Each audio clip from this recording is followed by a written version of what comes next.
Vous avez sûrement déjà entendu parler des tueurs en série les plus dangereux qui ont arpenté cette terre. Mais parmi ces tueurs très dangereux, il y a quand même de sacrés débilos. Et alors qu'ils étaient en cavale depuis des années, ils ont commis des bourdes énormes et c'est comme ça qu'ils ont été arrêtés. Aujourd'hui, on va voir les erreurs les plus stupides des pires criminels et vous allez voir, c'est une sacrée dinguerie.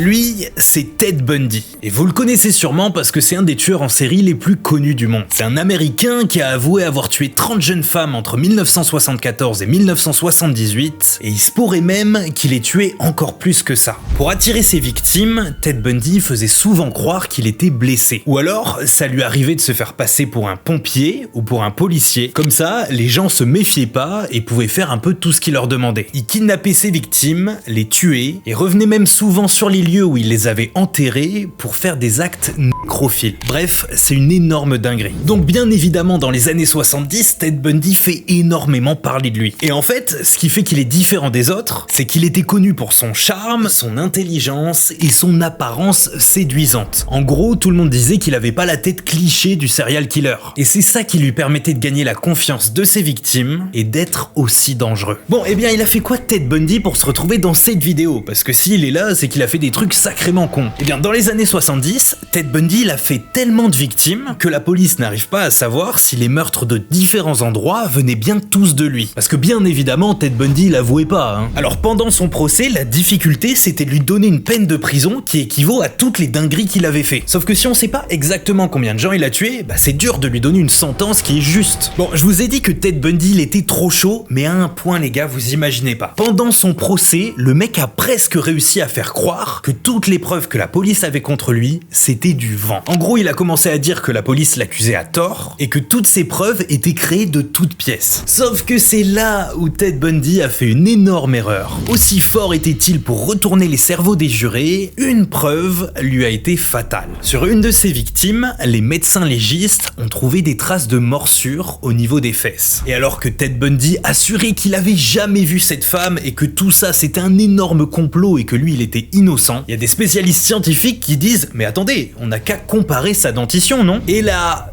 bingo les gars. Il était fort pour mentir mais il peut pas modifier la réalité. Donc les médecins font des analyses, ils analysent sa dentition et là c'est exactement la même forme, c'est sûr et certain, c'est lui qui a mordu les fesses de cette femme. C'est une dinguerie non? C'est un des criminels les plus intelligents de tous les temps qui a fait tellement de victimes qu'on n'est même pas capable de dire précisément tous les gens qu'il a tués et le mec finit en zonze pour le restant de sa vie parce qu'il a mordu des fesses.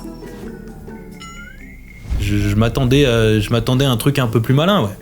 C'est vrai, c'est sûr. Mais bon, faut se dire que s'il avait pas fait ça, il aurait continué à tuer des gens, donc en vrai, heureusement qu'il l'a fait. Et vous allez voir, on va aller dans des trucs de plus en plus dingues.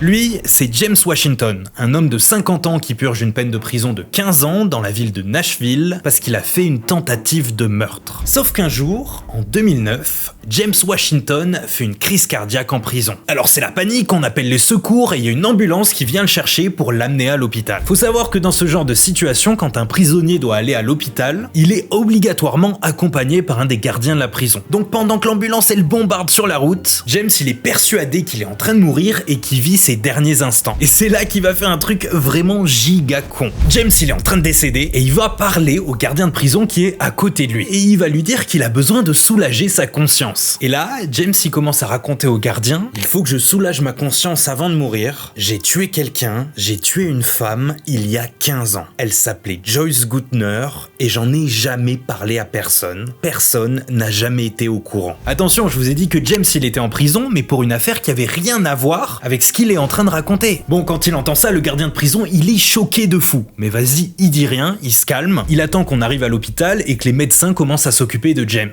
Donc l'hôpital le prend en charge, il commence à faire une opération et pendant ce temps, le gardien de prison, il appelle la police. Il raconte tout ce qui vient de se passer et là, la police au bout du fil lui dit qu'en effet, il y a vraiment une Joyce Goodner qui s'est fait tuer il y a 17 ans et que son cadavre a même été brûlé et qu'ils avaient pas d'indices, c'est pour ça qu'ils ont jamais chopé le tueur. Mais attendez, c'est pas fini, parce que pendant ce temps, les médecins médecins de l'hôpital, ils sont tellement chauds qu'ils arrivent à sauver James. Alors qu'il était en train de mourir, il vivait ses derniers instants, bah là ils l'ont soigné, James il va bien, ses jours ne sont plus en danger. Le problème les gars, c'est que notre petit coco James là, bah il vient d'avouer un meurtre. Et il est pas con, parce que quand la police arrive dans sa chambre, James il fait genre que tout ça, bah il l'a inventé sur le coup de la panique. À un moment il a même dit, dans l'ambulance on m'a donné des médicaments, je les ai pris, et ouah j'étais complètement foncé, j'ai dit n'importe quoi, j'ai inventé une histoire de meurtre, mais je sais pas d'où j'ai sorti ça, hein. Mais bien évidemment, les flics ils y croient pas du tout, comment il aurait pu deviner le nom de cette femme que la police avait carrément oublié. Donc James, il repart au tribunal et il a chopé 51 ans de prison. Je vous rappelle qu'au départ, James il devait faire 15 ans de prison pour tentative de meurtre. Et là, il vient d'en choper 51 de plus. Bon bah James qui devait sortir de prison à ses 62 ans, maintenant il aura le droit de sortir quand il en aura 113.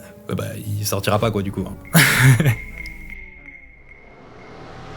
Est-ce que vous avez déjà entendu parler de BTK ou BTK en anglais? Ce mec, lui, pour le coup, c'est vraiment le cliché du tueur en série. C'est un Américain complètement fou qui s'est retrouvé au chômage et qui a commencé à faire croire à sa femme qu'il allait déposer des CV un peu partout dans la rue, alors qu'en fait, il allait juste se promener toute la journée pour suivre des femmes, rentrer chez elles, les ligoter et les tuer. Et si jamais il y avait d'autres gens qui se retrouvaient dans la maison, bah il les tuait aussi. Bref, une horreur. Mais la particularité de ce mec, c'est que la police n'a pas réussi à l'arrêter pendant 25 ans. Vous vous rendez compte les gars? Le mec il a fait 10 victimes entre 1974 et 1991 et il s'en est toujours sorti. Enfin ça c'est avant qu'il fasse une giga dinguerie tellement débile, mais vous allez voir. En fait ce mec, BTK, il avait un ego de fou et il prenait un malin plaisir à écrire des lettres à la presse et à la police. Et en fait dans ces lettres il racontait ses meurtres parce qu'il voulait être sûr qu'on retrouve les gens qu'il avait tués. En fait sa pire phobie c'était que lui il tue quelqu'un et qu'en fait ça fasse pas la une des journaux. C'est vraiment un taré qui cherchait juste le buzz les gars. D'ailleurs c'est lui-même dans des petites lettres qui s'est donné ce surnom de BTK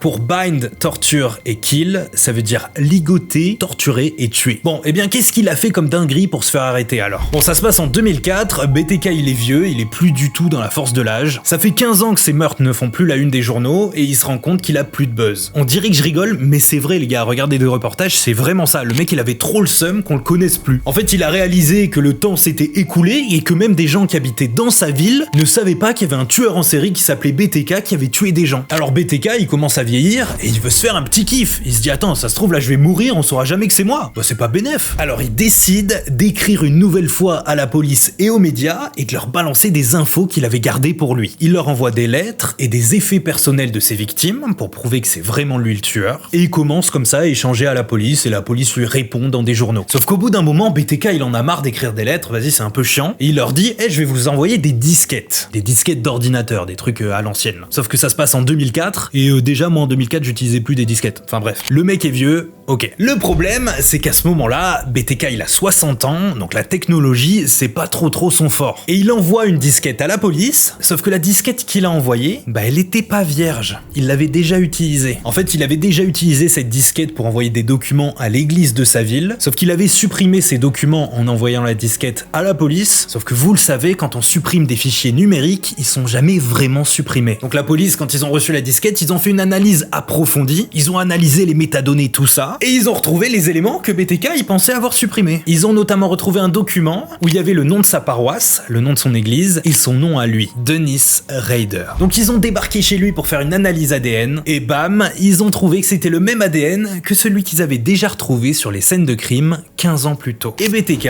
il a fini en tôle. Je sais pas si vous vous rendez compte, si le mec avait pas cherché le buzz à 60 ans une dernière fois pour se faire un kiff, bah on l'aurait sûrement jamais retrouvé parce qu'on n'avait pas de témoin, on n'avait rien, le mec s'en était trop bien sorti. Et vous imaginez pour toutes les familles des victimes, si on n'avait jamais pu mettre un nom, un visage sur ce tueur fou qui a terrorisé des gens pendant les années 70, bah en vrai, ça aurait été totalement différent. C'est fou. Heureusement qu'il est en tôle ce mec. D'ailleurs, il y est toujours là. Qu'il y reste.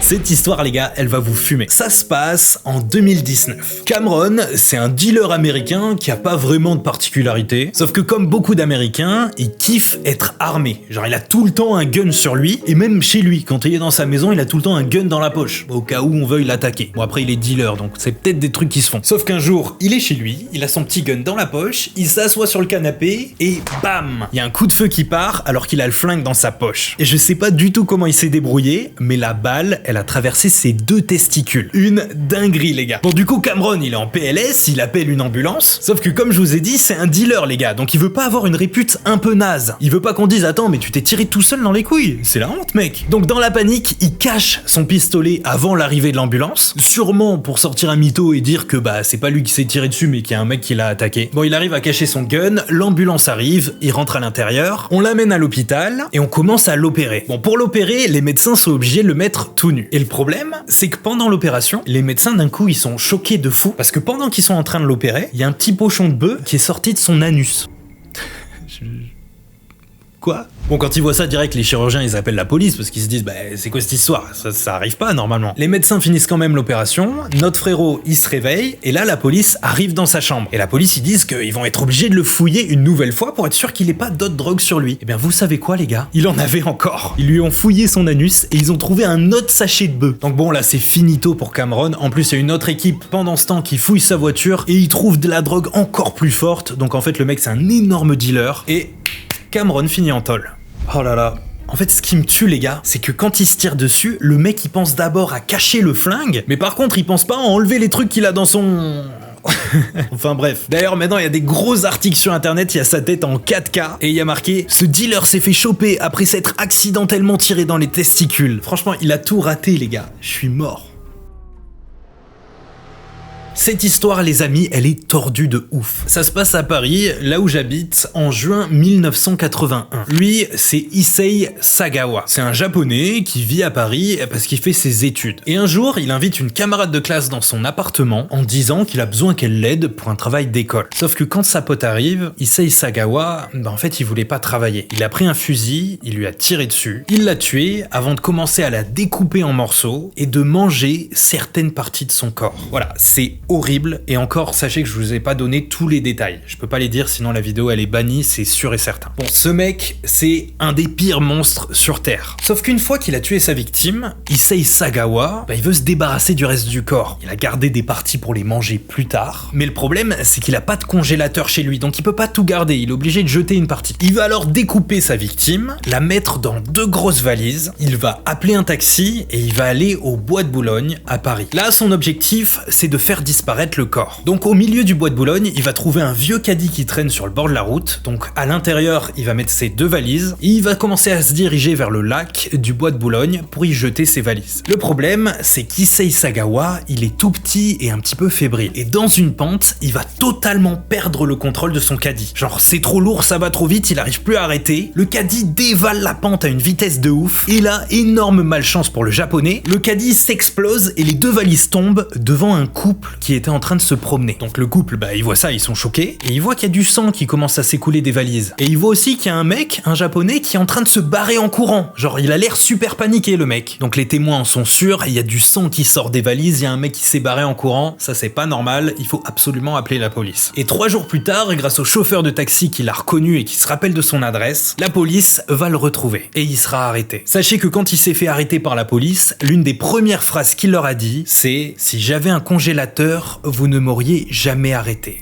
Waouh. Non mais vous imaginez la dinguerie, les gars? Ce mec a quand même mangé un corps humain. Et s'il avait eu un congélateur, c'est vrai, on l'aurait peut-être pas retrouvé. C'est ouf. D'ailleurs, pour la petite histoire, quand il s'est fait arrêter, il a passé 1 an dans un hôpital psychiatrique avant de retourner au Japon. Et là-bas, il va reprendre une vie normale. Il va être prof de français, les gars. Et il va même jouer dans des pubs télé pour des restaurants de viande. C'est chaud de fou. J'étais choqué quand j'ai appris ça.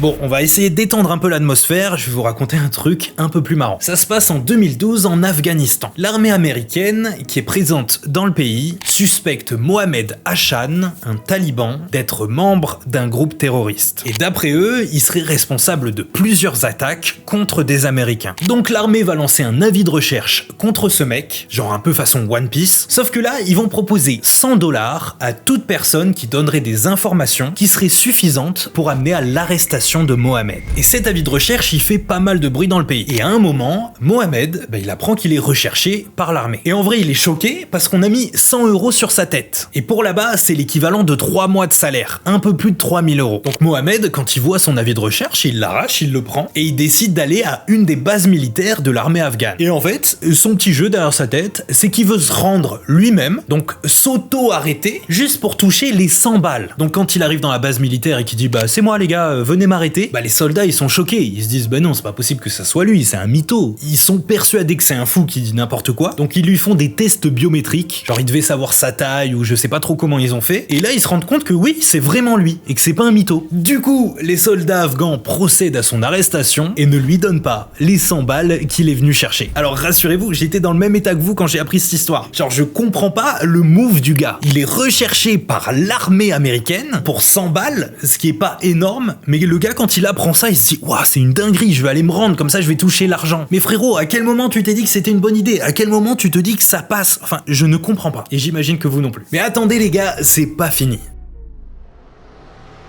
Toujours dans les années 70, mais cette fois-ci à New York City, c'est la panique. Entre 1976 et 1977, il y a un mystérieux tueur qui se met à rôder la nuit et à tirer sur des jeunes femmes. Il tire soit sur des jeunes femmes brunes, soit sur des couples qui sont en train de s'embrasser ou qui sont en plein date dans une voiture. Je sais pas si vous imaginez la dinguerie. Il a fait 6 morts et 7 blessés. Sauf qu'il faut bien se rendre compte que ce tueur, il a déclenché une énorme panique dans la ville. Genre, les jeunes ne voulaient plus sortir. Les femmes brunes se faisaient décolorer en blondes parce qu'elles avaient trop peur d'être brunes et de marcher dans la rue et qu'on leur tire dessus. Et si elles se faisaient pas teindre en blonde, elles se coupaient les cheveux giga courts. Bref, c'est un truc de fou et bien entendu, dans les années 70, on n'a pas les caméras et tout, donc on n'arrive pas à choper ce mec. Et comme souvent, les tueurs, ils aiment bien la fame. Ce tueur, il va envoyer des lettres à la police et aux médias. Il va se vanter, il va raconter un peu tout et n'importe quoi, et surtout, il va signer par un pseudo Son of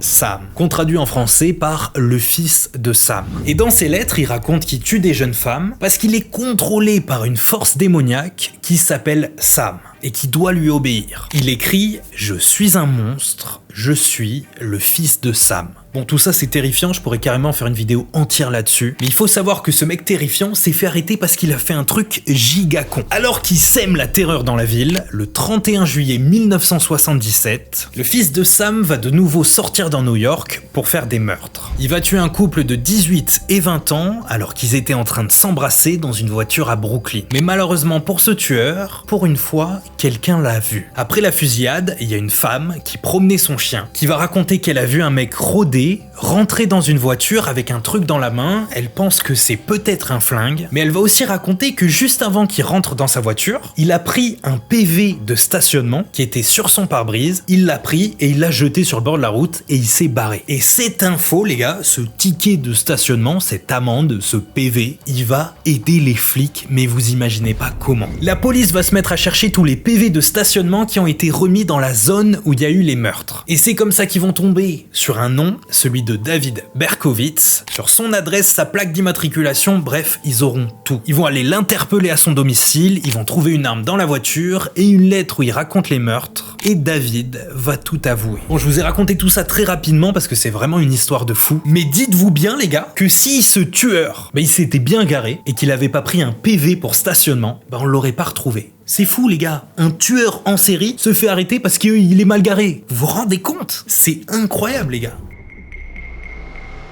On arrive à notre dernière histoire les amis, et celle-ci, elle parle du Golden State Killer. Le Golden State, je sais pas si vous savez, mais c'est le petit surnom qu'on donne à la Californie. Et encore une fois, pendant les années 70, il y a un mec qui terrifie la Californie. On lui donne le surnom de Golden State Killer, et on dit qu'il est responsable de 13 meurtres, et qu'il aurait même fait plus de 120 cambriolages dans le pays. Sauf qu'encore une fois, on n'arrive pas à le coincer. La police a une seule piste, c'est que sur une scène de crime, ils ont retrouvé un petit peu de son ADN. Sauf qu'ils ont analysé cet ADN, et ça donne rien. Ils ont rien dans les fichiers qui correspond à ça. Et 44 ans plus tard, en 2018, je vous parlais des années 70, là maintenant je vous parle de 2018. La police n'a toujours pas trouvé le mec, mais ils se disent tiens, peut-être que maintenant avec les méthodes un peu plus modernes, on peut choper un truc. Parce que je sais pas si vous avez entendu parler de ça, mais depuis quelques années, il y a des sites internet de généalogie qui existent. C'est des sites dans lesquels tu peux reconstituer ton arbre généalogique et découvrir tes ancêtres. Il y a plein de youtubeurs qui ont fait des vidéos là-dessus, donc vous connaissez sûrement. Et en fait, quand tu participes à ces sites, tu donnes ton ADN, et c'est écrit sur le site que cet ADN, il est stocké dans les fichiers de la police. Comme ça, si jamais un jour on a besoin de faire des comparaisons d'ADN, ben on peut se baser sur les échantillons qui ont été donnés par les clients. Et en 2018, la police, ils se disent attends, mais maintenant qu'on a ces nouvelles technologies, peut-être que quand on va analyser son ADN, on va trouver un ADN qui ressemble, voire même carrément le même ADN. Donc ils font leur petite recherche, et là, bingo, ils trouvent un ADN qui est sensiblement pareil. Donc la police, maintenant,